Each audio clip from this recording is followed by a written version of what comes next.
Queremos darle la bienvenida a todos aquellos que nos ven por el canal de YouTube. Nosotros somos la Iglesia Bíblica Agape.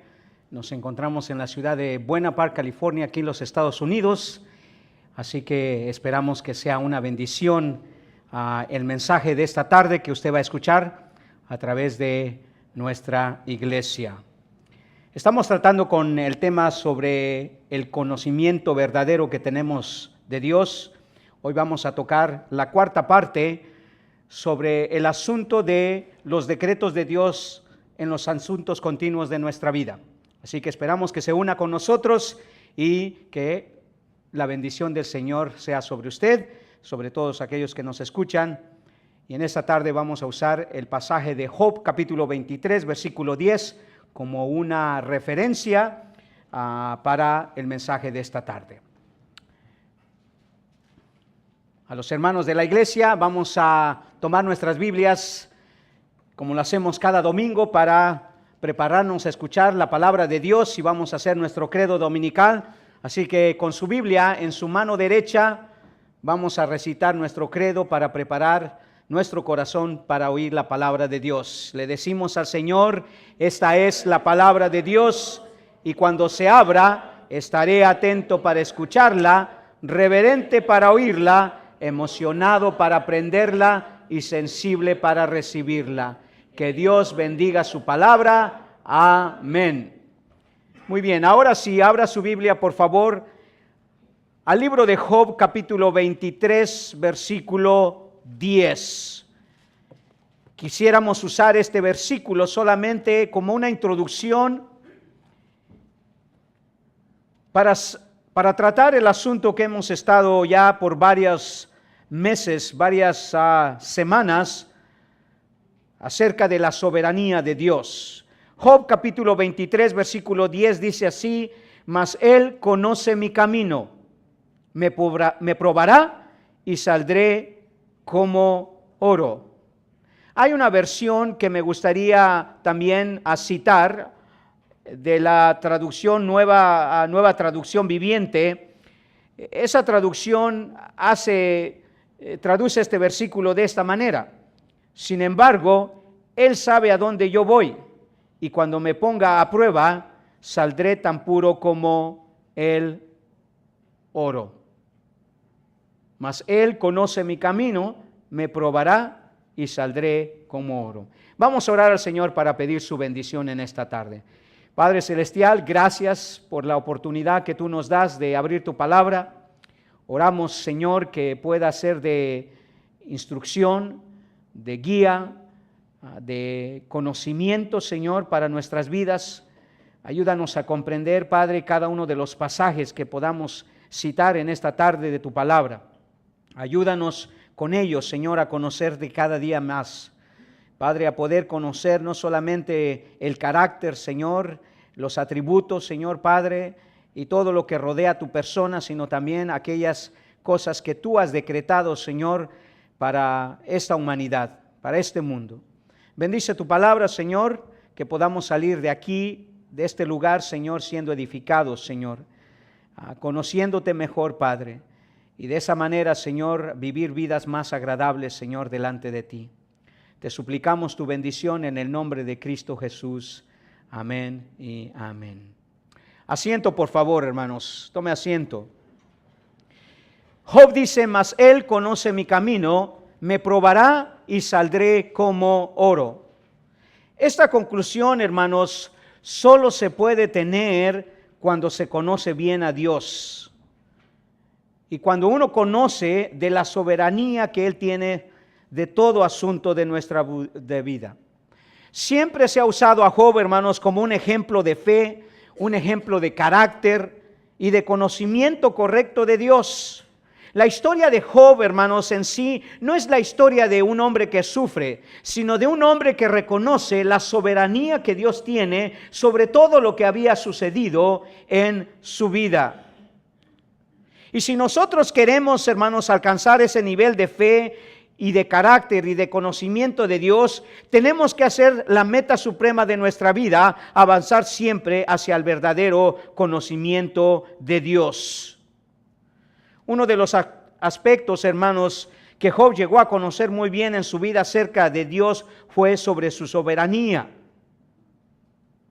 En el versículo 20 al 22 del capítulo 1, usted se acordará que Job ya había pasado por todo ese terrible sufrimiento y esa terrible tragedia de perder sus bienes y todos sus bienes materiales, su ganado, sus criados. Y él se dio cuenta, hermanos, al menos en primera instancia, que Dios tuvo que haber tenido algo que ver con ello y que tenía que reconocer que Dios había obrado de alguna manera que quizá en este momento no entendía, pero él sabía que Dios estaba detrás de ello. Porque si usted observa en el versículo 20 al 22 del capítulo 1, Job dice: entonces Job se levantó y rasgó su manto y rasuró su cabeza y se postró en tierra y adoró. Y dijo: desnudo salí del vientre de mi madre y desnudo volveré allá. Jehová dio y Jehová quitó, sea el nombre de Jehová bendito. En todo esto no pecó Job, ni atribuyó a Dios despropósito alguno. Job, hermanos, no le echó la culpa a Dios por lo que había sucedido. Job no se resintió contra Dios. Job se dio cuenta que Dios es soberano, que todo asunto de su vida, hermanos, estaba bajo el control perfecto que Dios tenía de su vida. Entonces, un aspecto que nos va a permitir conocer más a Dios es que conozcamos, dijimos, de la soberanía de Dios en sus decretos. Dios, hermanos, ha decretado todo asunto de nuestra vida. No solamente aquellas que son temporales, sino también aquellas que son eternas. Dios está involucrado, hermano, en todo asunto de nuestra vida. Ahora, específicamente, que conozcamos esa soberanía que Dios tiene en sus decretos, específicamente en los decretos de Dios sobre los asuntos continuos de nuestra vida. O sea que aprendamos y comprendamos, hermanos, cómo Dios está involucrado en todo lo que sucede en nuestra vida, tanto en lo bueno como en lo malo. Tanto aquello que es placentero, hermanos, como que aquello que es incómodo para nuestra vida.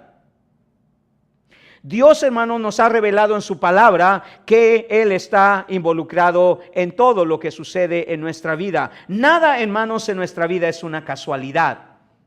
No existe la casualidad en los planes y en los decretos que Dios ha hecho de nuestra vida. Él ha planificado nuestra vida de tal manera que no se le ha pasado ningún detalle.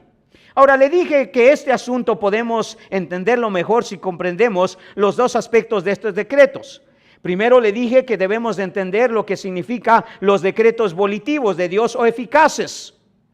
Los teólogos, especialmente uno llamado Charles Hodge, dice de los decretos volativos que son aquellas decisiones que Dios lleva a cabo por su propio poder para cumplir con el propósito que Él mismo ya había determinado. O sea, Dios, hermanos, ha decretado ciertos asuntos de nuestra vida, del ser humano, que Él los lleva a cabo, hermanos, y no van a haber cambio en ellos. Los ha decretado y así van a ser, se van a cumplir. No importa lo que hagamos o lo que no hagamos, hermano, lo que Dios ya decretó se va a llevar a cabo. Isaías capítulo 14, versículo 27, quizá es una manera de poder definir también este decreto volativo eficaz. En Isaías capítulo 14, versículo 27, el profeta dice: porque Jehová de los ejércitos lo ha determinado, ¿y quién lo impedirá? Y su mano extendida, ¿quién la hará retroceder? En otras palabras, lo que Dios decide, nadie lo puede cambiar, hermano. Nadie. Nada puede alterar lo que Dios ya ha decretado, lo que Dios ya ha decidido. El hombre no lo puede hacer, hermano, ni las circunstancias. Pero también esos decretos de Dios sobre los asuntos de nuestra vida también se pueden entender también cuando comprendemos los decretos permisivos. Según el teólogo Arthur W. Pink, En su libro La soberanía de Dios, él define los decretos permisivos de esta manera. Son decisiones que Dios permite que sucedan por acción de sus criaturas, con las cuales él lleva a cabo su perfecta voluntad en su propósito eterno que tuvo para ellos. En otras palabras, no solamente que Dios decreta todo lo que va a suceder con nosotros, hermanos, sino también él usa nuestras propias decisiones para que podamos nosotros verdaderamente llevar a cabo su voluntad. O sea, en otras palabras, Dios decide lo que ya nosotros vamos a decidir. Y nuestras decisiones, hermanos, no están fuera del control de Dios. No están fuera de la voluntad de Dios. Están ahí, hermanos, y Él permite ciertas cosas en nuestra vida, ciertos eventos, ciertas circunstancias, para llevar a cabo, al fin y al cabo, el plan perfecto que Él ya había determinado. Esa es la única manera que podemos entender lo que Pablo dice ahí en Romanos 8:28, cuando él dice: y sabemos que los que aman a Dios, todas las cosas le ayudan a bien, esto es, a los que conforme a su propósito son llamados. Dios, hermanos, obra de tal manera que todo lo que sucede en nuestra vida es para nuestro bien, aunque hay veces en primera instancia no lo vemos de esa manera, sentimos que es una tragedia, es una desgracia, pero no, Dios, hermanos, como dice el Chapulín Colorado, tiene fríamente todo calculado, ¿verdad? Y no debe pandir el cúnico, o no debe pandir el miedo, ¿verdad? O algo así. La idea es esa, decía el chavo. Ahora, cada asunto de nuestra vida, hermanos, está bajo el control de Dios, porque Él los ha decretado. Job, hermanos, pudo concluir esto después de comprender mejor el conocimiento que tuvo de Dios en la soberanía que él tuvo sobre lo que le sucedió a él. Y le sucedieron cosas terribles, hermanos, cosas trágicas, cosas dolorosas, sufrimiento como usted no se imagina. Pero en Job capítulo 23, versículo 13 y 14, mire a la conclusión que llega Job. Job 23, versículo 13 y 14. Pero si él determina una cosa, ¿quién lo hará cambiar? Su alma deseó e hizo. Él pues acabará lo que ha determinado de mí, y muchas cosas como estas hay en él. Job, hermanos, sabía que si Dios había planificado y determinado todo asunto de su vida, iban a ocurrir. Y Job iba a comprenderlo a medida que él entendiera la voluntad y la soberanía de Dios. Ahora, le dije, hermanos, que estos decretos volitivos o eficaces se pueden clasificar en 4 acciones que Dios lleva a cabo en nuestra vida. Nos dimos de la tarea, hermanos, de empezar el primer asunto de los decretos de Dios sobre los asuntos continuos de nuestra vida. Y esos son los decretos volitivos o eficaces de Dios en los asuntos de nuestra vida. Y dijimos que estos decretos volitivos, hermanos, podemos dividirlos en 4 acciones que Dios tiene, que tienen un efecto directo en nuestra vida, tanto temporal como eterno. Dios lleva a cabo estos decretos eficaces que no van a cambiar, hermano, que han sido determinados y se van a llevar a cabo en 4 acciones que Dios ha determinado. Primero, el decreto de crear todo para manifestar su gloria. Dios, hermanos, decretó crear. Aunque el ser humano hay veces argumente a Dios y le diga: ¿por qué si Dios sabía que el hombre iba a caer, para qué lo creó? Lo creó para su gloria. Nadie, hermanos, decidió que Dios creara. Él quiso crear. Y quiso crear porque obviamente tenía un plan. Obviamente tenía un decreto ya para todo lo que había creado. En segundo lugar, no solamente Dios decidió crear todo para manifestar su gloria, también Él decretó salvar para manifestar su soberanía. El decreto de salvar para manifestar su soberanía, hermanos, fue una decisión que hizo que Dios, hermanos, decidiera salvar a un grupo que Él ha elegido desde la eternidad para ser los recipientes de su salvación. Ahora, hablamos bastante acerca de ello, hermanos, en cuanto a los argumentos en contra de esta doctrina, de por qué Dios elige solo a algunos y reprueba a otros. Pero en todos ellos concluimos, hermanos, que Dios es soberano. Él puede elegir a quién salvar y a quién no, a quién condenar y a quién no. Él es soberano. Y en esta tarde vamos a ver otra de esas acciones que llevan a cabo, que Dios lleva a cabo en los decretos volitivos. Y ese es el decreto de condenar para manifestar su justicia. El decreto de condenar para manifestar su justicia. Hermanos, una de las doctrinas, hermanos, más perturbantes para el hombre cuando llega a conocer bien acerca de Dios, hermanos, es que Dios decretó la condenación del hombre también. No solo la salvación, sino también la condenación del hombre. Es algo que Dios decidió en la eternidad.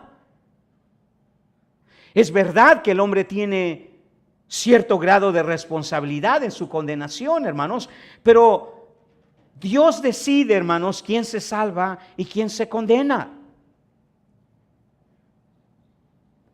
Entonces, para nosotros es muy importante, hermanos, el decreto de Dios de condenar para manifestar su justicia. Note lo que dice Romanos capítulo 9, versículo 22 al 23. El apóstol Pablo, que está usando un argumento sobre esta situación, habla, hermanos, sobre la soberanía de Dios, no solamente que tiene Él para salvar, sino también para condenar, para reprobar. En Romanos capítulo 9, versículo 22 al 23, el apóstol Pablo, usando una persona ficticia que le está argumentando de por qué sería injusto que Dios escogiera a unos y condenara a otros, hace esta pregunta retórica. Pablo dice: ¿y qué si Dios, queriendo mostrar su ira y hacer notorio su poder, soportó con mucha paciencia los vasos de ira preparados para destrucción? Y para hacer notoria las riquezas de su gloria, las mostró para con los vasos de misericordia que Él preparó de antemano para su gloria. Es una doctrina que puede ser perturbante porque no se tiene consistencia con el carácter de Dios. Muchas de las personas, hermanos, no están dispuestos a aceptar que Dios, así como decide salvar, también ha decidido condenar al hombre. No es una doctrina agradable de escuchar. Todos los seres humanos, hermanos, tienen la idea equivocada que Dios no puede condenar. Es más, no debe de condenar. ¿Sabe por qué? Porque eso es inconsistente con su carácter.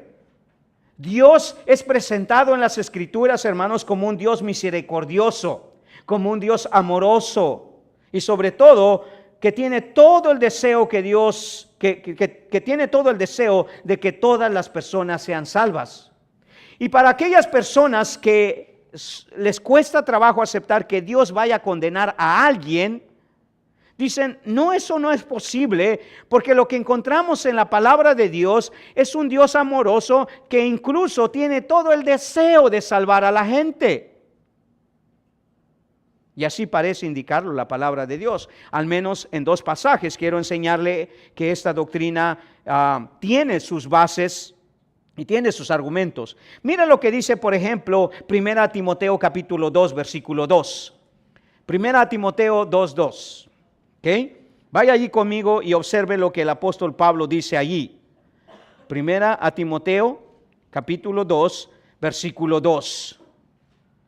Pablo, hermanos, está haciendo alusión de la importancia que tiene que nosotros veamos a Dios como un Dios amoroso que tiene todo el deseo, hermanos, de que las personas se salven. Mire lo que dice el versículo 2.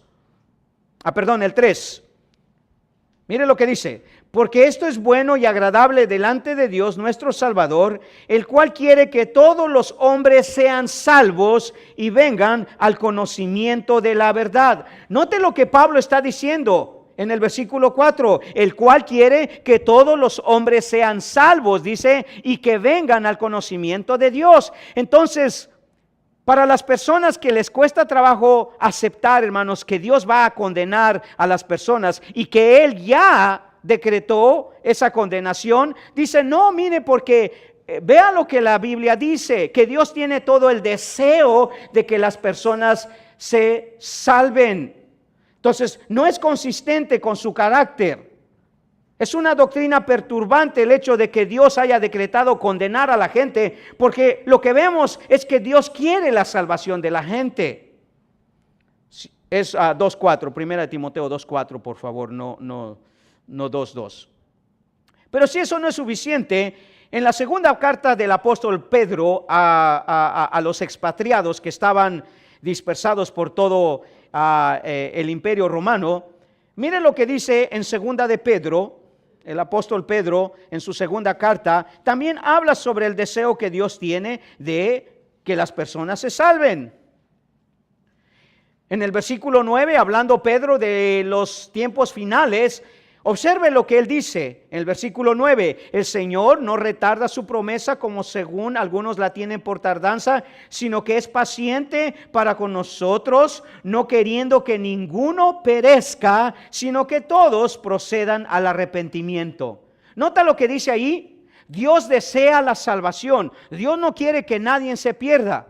Entonces, cuando nosotros presentamos, hermanos, a un Dios que ha decretado no solamente la salvación de las personas, sino la condenación de ellas, muchos grupos evangélicos, hermanos, empiezan a argumentar y decir, ¿por qué? Si Dios es un Dios amoroso, Dios es un Dios misericordioso y tiene todo el deseo de salvar, ¿cómo es posible que Dios haya decretado ya incluso la condenación de algunos seres humanos? No es consistente, dicen ellos, con el carácter de Dios. Especialmente la gente que no conoce nada de la palabra de Dios, dicen, ¿cómo Dios puede condenar a la gente al infierno? Bueno, sí lo puede hacer. Y no solo lo puede hacer, ya lo determinó, ya lo decretó. Y créame, hermanos, las personas que han sido escogidas para condenación, no hay nada que va a cambiar eso. Y Pablo dice, Dios ha decidido mostrar su ira y su poder de esa manera. Es algo que quizá, hermanos, nosotros no podemos entender del todo. Entonces, estos dos pasajes, hermanos, y muchos otros son un argumento sólido que usan aquellos que no entienden ni aceptan que Dios ya haya decretado tanto la salvación de unos como la condenación de otros. La doctrina, hermanos, que se conoce en la teología como la doctrina de la reprobación, es un tema espinoso para muchos porque no están dispuestos a aceptar la decisión soberana de que Dios va a pasar por alto a unos y no los va a salvar, aunque Él tenga todo el deseo que todos se salven. La realidad, hermanos, es que aunque nosotros no entendamos y no comprendamos, eso no quita la realidad que algunos se van a perder, ¿sí o no? Sabemos que la Biblia dice claramente que no toda la gente va a terminar en el cielo, ¿sí o no? Pero no todos aceptan que es algo que Dios decide, no que el hombre decide. Normalmente estamos acostumbrados a escuchar una doctrina en la cual el ser humano decide. Pero eso quita la soberanía que Dios tiene. El teólogo Wayne Grudem, en su teología sistemática, hermanos, describe de alguna manera la doctrina de la reprobación de esta manera para que podamos entenderla un poquito. Él dice esto sobre la doctrina de la reprobación. La reprobación es la decisión soberana de Dios desde antes de la creación de pasar por alto a algunas personas, decidiendo con tristeza no salvarlos y castigarlos por sus pecados y de esta manera manifestar su justicia. Ahora, si esto se lo dice, hermanos, a un grupo de evangélicos, le van a decir que esto es una blasfemia, que esto no es posible, que esto no es consistente con el carácter de Dios. ¿Cómo un Dios amoroso, cómo un Dios misericordioso puede condenar a las personas? Bueno, sí lo puede, porque mire lo que dice Pablo. Mire lo que dice, ¿se acuerda lo que leímos ahí en primera de Romanos capítulo 9? Mire lo que, vuelva a ir conmigo ahí, Romanos capítulo 9, en los versículos 23, 22 y 23. Y mire que es una pregunta retórica, ¿ok?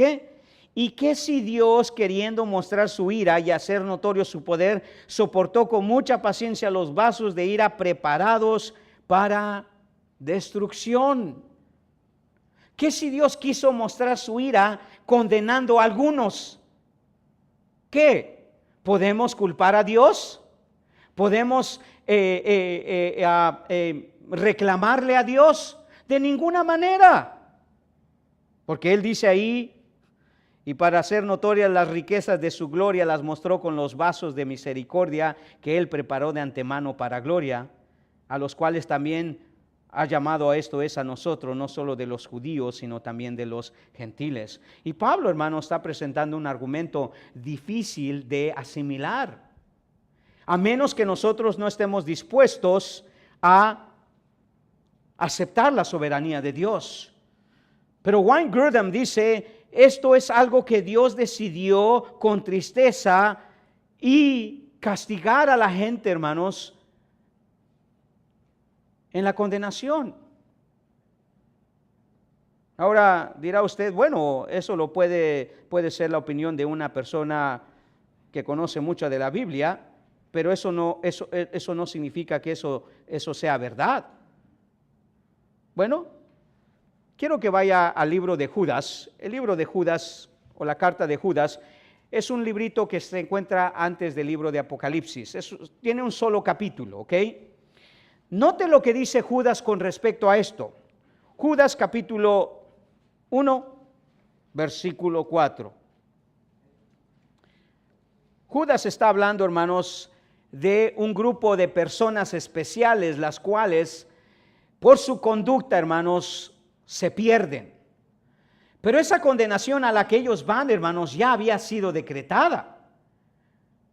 Solamente ellos cooperaron con su conducta rebelde, pero ya había sido determinado, porque mire lo que dice Judas en el capítulo 1, versículo 4. Porque algunos hombres han entrado encubiertamente, los que desde antes habían sido destinados para esta condenación.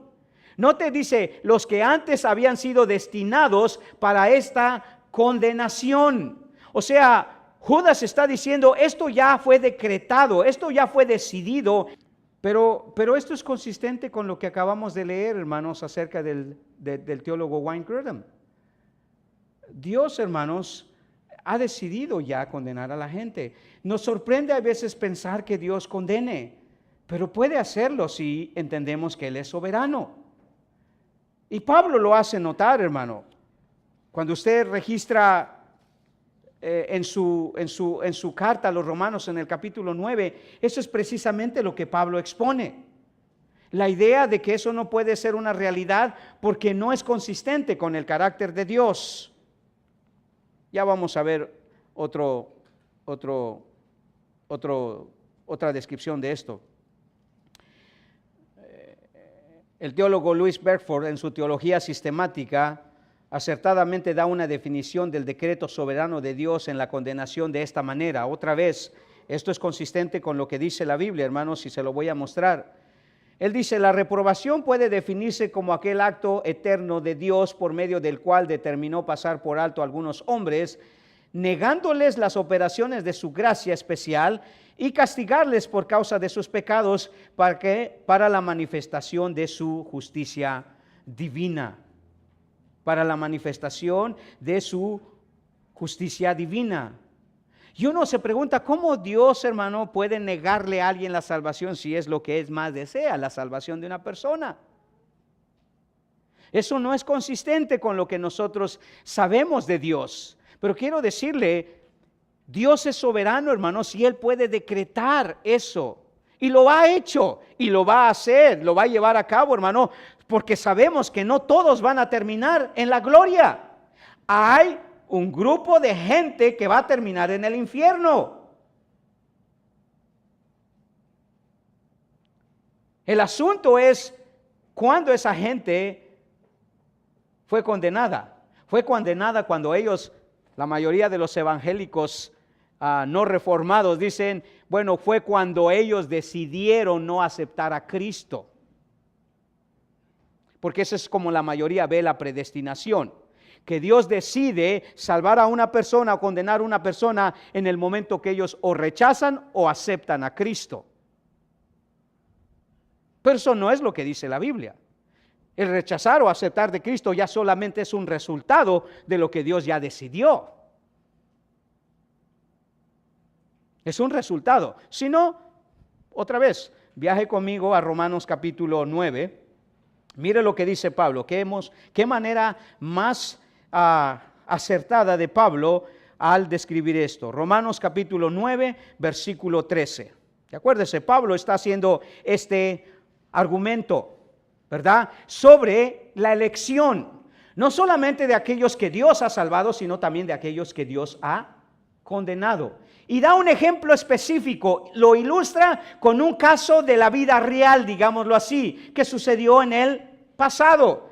Pablo dice, como está escrito, a Jacob amé, mas a Esaú aborrecí. Ahora, desde este momento nosotros decimos, ¿por qué Dios amó a Jacob y aborreció a Esaú? ¿Cuál fue el móvil de su amor y de su odio, digámoslo así? ¿Por qué a uno lo decidió amar y a otro lo decidió aborrecer? ¿Será porque Jacob era más bueno que Esaú? Pues no, si usted conoce la vida de Jacob fue un estafador, un mentiroso, un suplantador. No fue una perita en dulce, como dicen. Es más, cuando usted lee la historia de Jacob y Esaú, se parece que Esaú es el bueno y Jacob es el malo. Pero no, hermanos, no es como lo describe Pablo y no es como fue realmente. ¿Cuál fue el móvil que Dios usó para hacer esta decisión de amar a uno y aborrecer al otro? ¿Cuál fue? Bueno, si usted ve un versículo antes, dice Pablo, haciendo alusión a esta decisión de Dios de aborrecer a uno y amar a otro, en el versículo 11 dice, pues no habían aún nacido, ni habían hecho aún ni bien ni mal, para que el propósito de Dios conforme a la elección permaneciese no por las obras, sino por el que llama. Note lo que Pablo está diciendo, no habían hecho nada bueno ni malo. En otras palabras, Dios no dijo, voy a aborrecer a Jacob, a Esaú, por lo mal que se ha portado. Entonces decido aborrecerlo aún antes que nazca. Y a Jacob decido amarlo porque se va a portar bien. No, dice, no, el móvil no fue las obras, hermano. ¿Qué fue?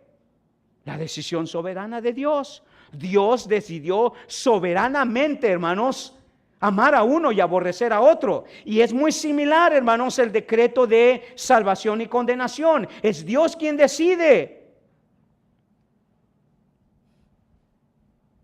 Versículo 14. ¿Qué pues diremos? Mire lo que dice Pablo. Seguramente Pablo estaba diciendo, a lo mejor hay gente que me va a decir, no, pero esto es una injusticia de parte de Dios. Mire lo que dice. ¿Qué pues diremos? ¿Que hay injusticia en Dios? O sea, ¿podemos culpar a Dios de injusto porque decidió amar a uno y aborrecer a otro? ¿Podemos? Pablo dice, en ninguna manera. No podemos hacerlo. ¿Por qué? Porque Dios es soberano. Él decide a quién amar y a quién aborrecer. Pero Dios no puede aborrecer. Claro que puede aborrecer. Claro que puede condenar. Claro que puede castigar. Eso no es inconsistente con su carácter, al contrario, reafirma el carácter de Dios.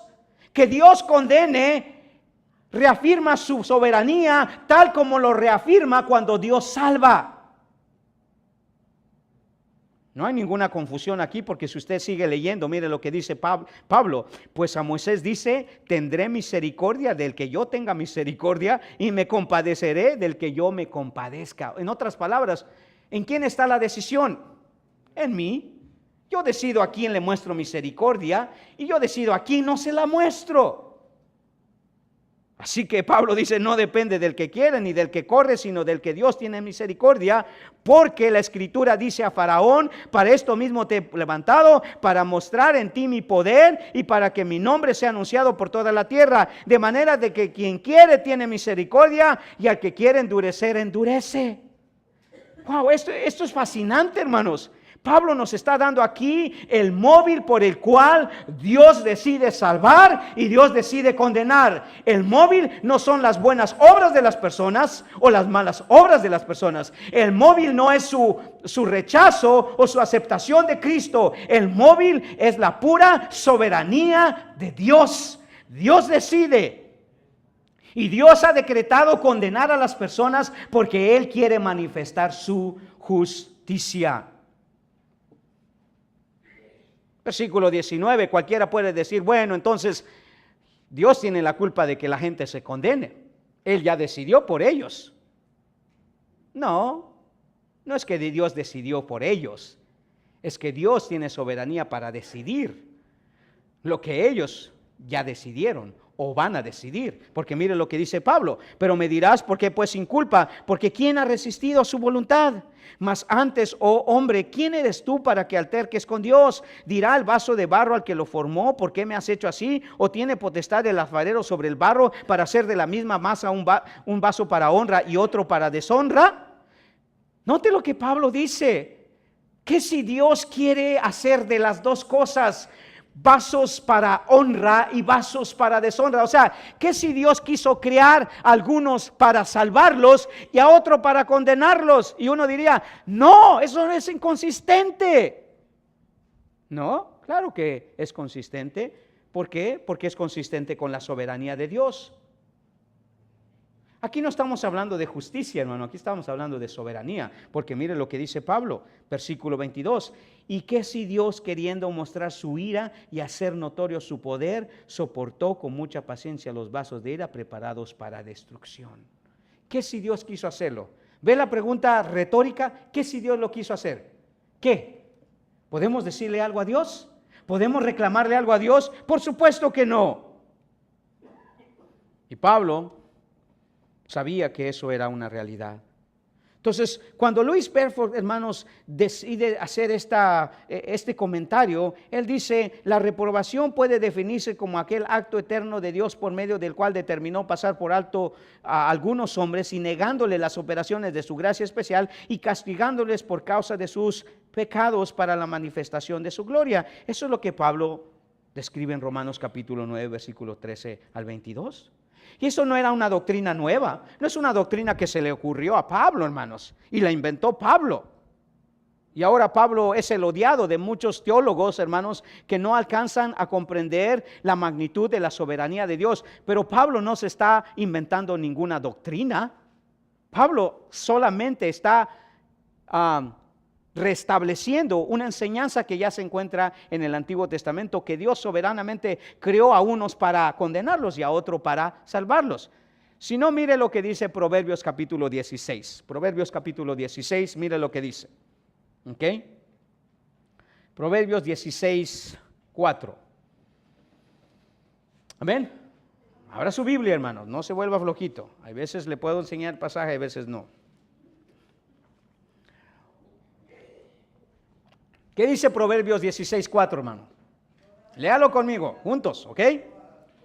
Todas las cosas las ha hecho Jehová para sí mismo. ¿Qué dice? Y aún el impío para el día malo. Eso es lo que Pablo está argumentando en Romanos, hermano. Dios creó, hermanos, y Él determinó aún que el impío fuera creado, se perdiera, se rebelara, porque Él algún día lo iba a condenar. Ahora, entienda, hermanos, Dios no está apelando a que usted entienda estas cosas. Él sabe que su mente es finita. Él sabe que su mente apenas es así de pequeña para poder entender. Pero la razón, hermanos, no prevalece sobre la revelación. ¿Escuchó bien esto? La razón no prevalece sobre la revelación. No tenemos que entenderlo, hermano. Tenemos que creerlo porque eso es lo que dice la Escritura. Puede que no lo entendamos, puede que no nos guste, pero eso no lo invalida. La salvación, hermanos, y la condenación, aunque nos parezca imposible de comprender, no es una decisión de hombre, es un decreto soberano de Dios. Hay una conclusión fascinante que Pablo hace nuevamente sobre este punto, hermanos, ahí mismo en Romanos, pero en el capítulo 11, versículo 7. Mira lo que dice Pablo en el capítulo 11, versículo 7. Y acuérdese, es en el capítulo 9 donde Pablo establece que Dios tiene la autoridad soberana de poder condenar y salvar a quien Él decide elegir y a quien Él decide condenar. Y aquí en el versículo 11, perdón, en el capítulo 11, versículo 7, hace nuevamente otra pregunta retórica. Dice Pablo, ¿qué pues? Lo que buscaba Israel no lo ha alcanzado, pero los escogidos sí lo han alcanzado y los demás fueron endurecidos. ¿Quién endurece, hermanos, el corazón de las personas? ¿Quién? Dios. Pero ¿cómo Dios? ¿Dios no quiere que yo crea en Él? Pues entonces si me pierdo, pues Él tiene la culpa. No. Él es soberano y puede endurecerte. Pero Él te endurece en base a tu también mismo endurecimiento. Sabemos que Dios endurece porque Pablo ahí en Romanos 9, 18, ¿se acuerda? Eso es lo que dice. Ahora, mire lo que dice ese pasaje. Pero los escogidos sí lo han alcanzado. Mi pregunta es, si usted lee ese versículo, ponga atención en ese versículo, dice, ¿quiénes son los escogidos? Dice, pero los escogidos sí lo han alcanzado. ¿Quiénes son los escogidos, hermanos? Aquellos que Dios ha elegido para salvación. Esos son los escogidos, esos son los elegidos. Y otra pregunta que debe de surgir entonces, ¿y quiénes son los condenados? Los que Dios endureció. Dice, y los demás fueron endurecidos. Ahora, usted sabe, Romanos 9, 18 dice específicamente esto. Mire lo que dice Romanos 9, 18. ¿Ok? En el versículo 18. De manera que de quien quiere tiene misericordia y al que quiere endurecer, endurece. Ahora, recuérdese que hace un tiempo le hablé acerca de algo que se conoce en la teología como una antonimia. ¿Ok? Una antonimia es una verdad que tiene un aparente contraste. Una verdad que tiene un aparente contraste. O sea, sabemos, hermanos, que Judas fue elegido para ser Judas. Y cualquiera podría decir entonces él no tuvo opción. Pero la misma Biblia declara que Judas sí tuvo opción. Ahora, ¿tuvo opción o no tuvo opción? Las dos cosas. Tuvo opción y no tuvo opción. Dios decretó soberanamente que Judas fuera Judas, pero también él decidió, en esa libertad que Dios le dio, hacer lo que él hizo para convertirse en Judas. Estoy hablando de su carácter, no de su nombre específicamente. O sea, Judas traicionó a Cristo también por su propio egoísmo. Pero Judas, hermanos, fue elegido desde antes de la fundación del mundo. Eso nos deja con la pregunta, entonces no tuvo oportunidad. Judas sí tuvo oportunidad. Ahora, eso no lo podemos comprender, hermano, cómo Dios hace ese tipo de decisiones. No lo sé, no le puedo decir, ni hay muchos teólogos que han tratado de explicar. Pero acuérdese, la razón no debe prevalecer sobre la revelación. Nosotros no hemos llamados a entender todo lo que dice la Biblia. Hemos sido llamados a creer todo lo que dice la Biblia, independientemente si lo entendamos, si lo razonemos, si nos guste o no nos guste. Es la revelación la que prevalece sobre ellas. Muchos que se oponen a la doctrina de la reprobación, hermanos, sencillamente no pueden aceptar que Dios es quien endurece el corazón del hombre, que el hombre endurece su corazón al no creer en el Evangelio, pero eso no es la fuente, es la consecuencia. Es la consecuencia. Otra vez quiero citarle una explicación del teólogo Wayne Grudem sobre este punto controversial del hecho de que, bueno, Dios decide o el hombre decide. Bueno, los dos. Es una verdad que se encuentra en la Biblia. También la Biblia dice que Dios decide, también la Biblia dice que el hombre decide. ¿Cómo es eso posible? No lo podemos entender del todo, pero eso es lo que dice la Biblia. Él dice esto acerca de ese tema controversial. Dice, también debemos recordar que hay diferencia importante entre la elección y la condenación tal como aparece en la Biblia. La elección para salvación se ve como una causa para regocijarse y alabar a Dios. A Dios se le ve escogiéndonos activamente para salvación y haciéndolo con amor y deleite. Pero la reprobación se ve como algo que causa tristeza a Dios, no deleite. Y la causa de la reprobación se atribuye siempre a personas o ángeles que se rebelan, nunca sobre Dios. De modo que en la presentación que las Escrituras hacen, Dios es el origen de la elección, pero el hombre es la causa de la reprobación. Esto claramente nos enseña que la base para la elección es la gracia de Dios, mientras que la base de la reprobación es la justicia de Dios.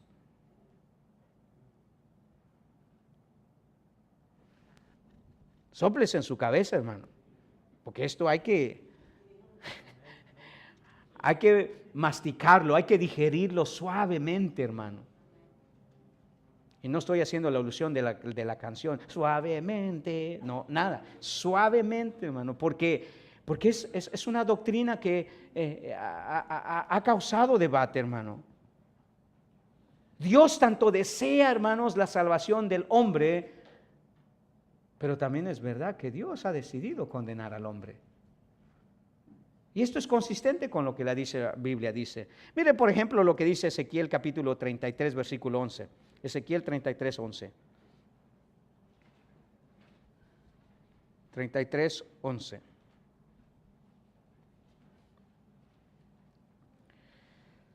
Versículo 11. Diles, este es el Señor diciéndole a Ezequías, diles, vivo yo, dice Jehová el Señor, que no quiero la muerte del impío, sino que se vuelva el impío de su camino y que viva. Volveos de vuestros malos caminos. ¿Por qué moriréis, oh casa de Israel? Dice el Señor Ezequiel, vele y dile a mi pueblo, yo no quiero que sufran, yo no quiero que perezcan, yo no quiero que se condenen, no quiero que mueran. Pero tanto es el profundo deseo por Dios de salvar a aquellos que ha elegido, tanto es, hermanos, cierto la soberanía de Dios para aquellos que Él ha decidido condenar. Y acuérdese, no es del que quiere, ni del que corre, sino del que Dios tiene misericordia. Dios no desea la muerte, hermano, la condenación del impío, pero eso no evita la realidad que muchos serán condenados. Y uno pregunta, ¿por qué causa? Porque Dios así lo ha decretado. Nosotros sabemos por lo que dice la Biblia que el hombre tiene responsabilidad, hermanos, incluso de su condenación. Y esto estaba decretado aún también. Las decisiones del hombre, hermanos, no han alterado las decisiones que Dios hace o hizo. Son consistentes con lo que Él determinó. Claro, nosotros no podemos entenderlo del todo, pero eso no significa que no sea una realidad. Y preguntémonos, hermano, ¿cómo un Dios puede tanto querer la salvación de muchos y aún así haber decretado la condenación de algunos? ¿Cómo? ¿Cómo explicamos ese aparente contraste que al mismo tiempo que Dios desea con tanto deseo el hecho de que Dios se salve, así también ha decretado la condenación? ¿No sería una contradicción? No. Louis Schaeffer en su teología sistemática comenta sobre esto y me encanta porque es una referencia que le he dado. Y léalo con atención para que usted pueda entenderlo. Él dice esto: Dios, aunque es inmutable, no es inmóvil. Si Él prosigue consistentemente un curso recto, su actitud tiene que adaptarse a todo cambio moral que ocurre en el hombre. La invariable santidad de Dios requiere que Él trate al malo diferente del justo. Cuando el justo se convierte en malo, su trato hacia Él tiene que cambiar. Y aquí viene lo interesante. El sol no es inestable o parcial porque derrite la cera, pero endurece el barro. El cambio no está en el sol, sino en el objeto sobre el cual éste brilla. Wow. Dios no es inestable, hermano, porque quiera la salvación de... O sea, no cambia. Todo depende del objeto donde Él esté depositando su gracia. Amén. Todo depende del objeto. Él puede endurecer y puede derretir. Y no puede cambiar. Y si una persona que ha sido elegida se vuelve de su mal camino, la salva. Y si una persona que ha sido decretada para condenación no acepta su voluntad, se condena. Se condena.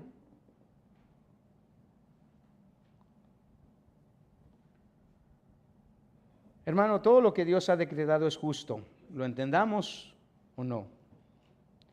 Tanto la salvación de unos como la condenación de otros. No es la razón, sino la revelación la que debe siempre prevalecer. ¿Recuerda que dice Romanos 9:13? ¿Recuerda que dice? Como está escrito, a Jacob amé, mas a Esaú aborrecí. Y Pablo hace una pregunta retórica en el versículo 14, Romanos 9:14. ¿Qué pues diremos? ¿Que hay injusticia en Dios? En ninguna manera. ¿Sobre qué fundamento, hermanos, Dios condenó a Esaú y Dios salvó a Jacob? ¿Sobre qué fundamento? ¿Sobre el de las obras? No. Esto no fue una elección soberana, hermanos, de parte de lo que hicieron estas personas. Esta fue una elección soberana de Dios únicamente. Él dice que Él lo hizo para que el propósito de la elección tomara su curso. Dios decidió, no ellos. Dios decidió quién Él iba a amar y quién iba a aborrecer. Ahí en Romanos específicamente quiero que leamos el versículo 10 y 11, 10 al 12, perdón. Romanos 10, 9, perdón, 10 al 12.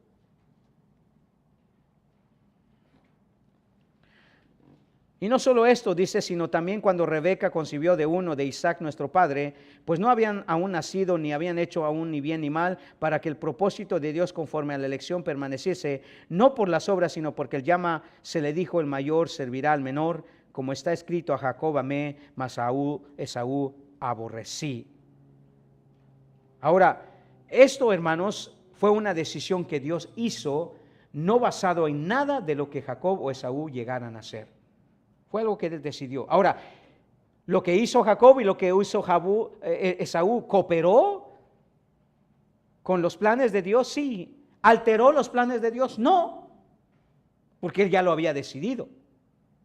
En su conocimiento previo que Él tiene de todas las cosas, Dios, hermano, puede decidir eso. Quizá una manera de poder visualizar de una manera un poco mejor lo que significa esto, hermanos, el hecho de que Dios decrete condenar a las personas. En la Confesión de Westminster se da al clavo, hermanos, cuando se describe esto sobre este asunto de cómo comprender mejor la decisión que Dios tuvo, hermanos, de decretar la condenación a algunos. Esto es lo que dice la Confesión de Westminster. El resto de la humanidad, refiriéndose por supuesto a aquellos que se van a condenar o aquellos que Dios ha decidido condenar, el resto de la humanidad le plugó a Dios según el inescrutable consejo de su voluntad, por el cual Él extiende o rehúsa su gracia según le plazca, para la gloria de su soberano poder sobre sus criaturas, pasar por alto y las ordena para deshonra e ira por su pecado, para alabanza de su gloriosa justicia. Dios es justo, hermanos, cuando salva y cuando condena. ¿Sabe por qué? Porque Él salva a los que no merecen ser salvados. Y Él condena a los que merecen ser condenados. Y como el alfarero, hermanos, el barro no tiene nada que hacerlo. Nada.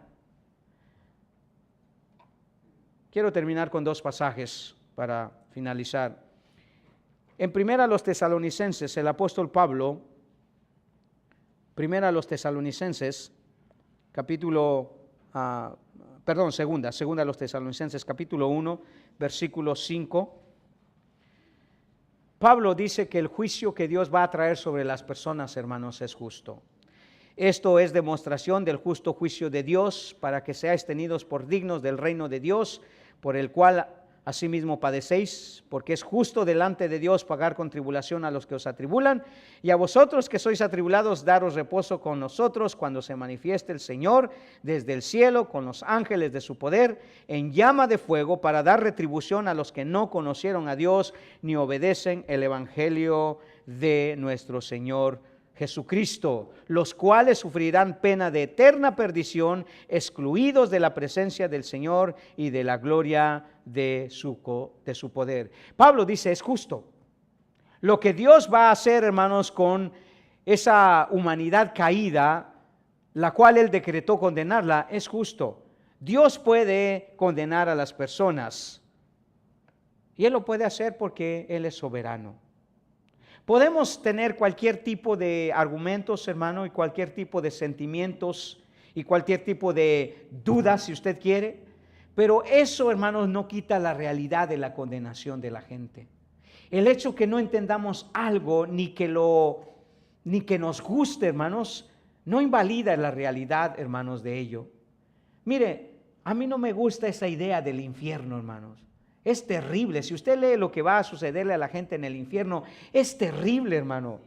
No me gusta, no me parece a mí algo que el ser humano tenga, hermanos, que sufrir.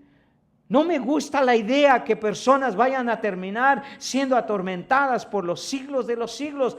No es consistente con lo que yo soy como ser humano. No quisiera ver sufrir a nadie, hermanos, en ese lugar. Pero, hermanos, lo que yo sienta, lo que yo piense, lo que a mí me guste, lo que no me parezca, eso no quita la realidad que hay un infierno, que la gente va a terminar siendo condenada ahí y que van a sufrir por toda la eternidad. Sus sentimientos, su razonamiento, sus gustos, sus preferencias, sus opiniones no van a quitar la realidad del infierno. Hermanos, la gente puede hoy decidir no creer en que Dios puede condenar a las personas. Y no puede gustarles, pero eso no va a quitar su realidad. Y Dios, hermano, va a condenar porque ya ha decidido condenar. La pregunta que usted debe de hacer es, ¿seré yo uno de ellos? ¿Seré yo uno de ellos? ¿Qué tal si usted, hermano, es de aquellos que Dios ha decidido condenar? Bueno, pastor, no tengo opción. ¿Qué puedo hacer? Bueno, hay algo que usted puede hacer. Asegurarse si es o no uno de ellos. Y la única manera es cuando Dios revela eso a su corazón y usted abre su corazón a Jesucristo. No hay otra manera. Yo no supe que era un elegido hasta que no acepté a Cristo. Amén.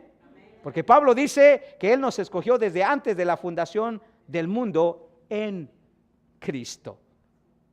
Una persona no puede saber si es elegida o es condenada a menos que Cristo no venga y revele eso en su corazón.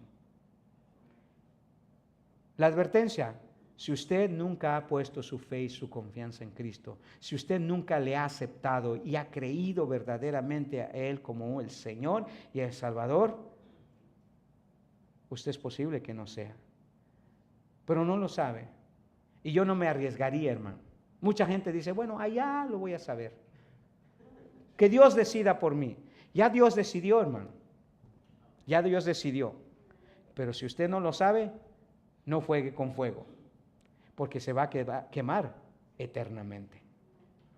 Ábrale su corazón a Cristo. Es la única manera de alcanzar esa salvación eterna que Dios nos ha dado. Incline su rostro conmigo. Padre Celestial, gracias, Señor, mi Dios, por revelarnos en tu palabra, Señor, lo bueno y lo misericordioso que tú eres. Pero también, Señor, lo justo y lo soberano, Señor, mi Dios, que tú eres cuando vas a condenar, Señor.